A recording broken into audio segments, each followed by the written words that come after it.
Welcome to the Edge of Greatness podcast.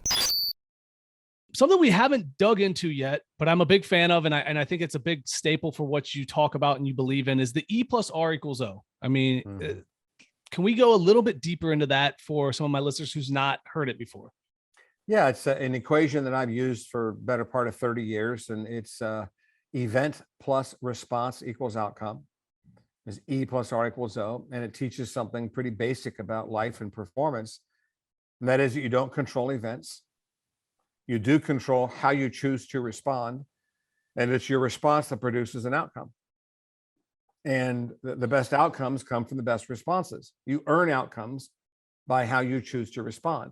Every day you make decisions about how to respond to the events and circumstances of life. And the responses that you choose produce the outcomes that you get. What you don't want to do is don't sit around wishing and waiting for a different E, right? And don't complain about events. There's three kinds of events you get. You get helpful events, you get neutral events, and you get painful events. And no one is exempt. We all get all three. I personally love helpful things.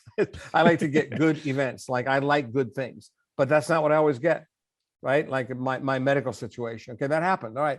So what do I control? I don't control the E, I control my response.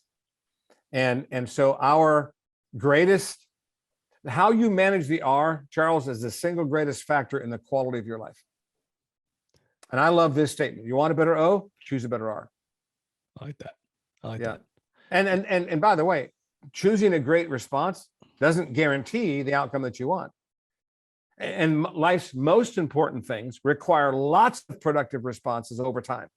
Yeah. You said it earlier, the cumulative impact of daily responses repeated over time. Right. And so that's ERO. And another thing that's interesting is most of the events in your life are predictable, which means you shouldn't be surprised when they happen. You should be prepared. Another way, get good at things that happen a lot, right? It's like we drove down from Columbus to Charlotte yesterday, 7 hours on, most of it on I-23 and then 35 and then 77, long time through West Virginia, and then to Carolina.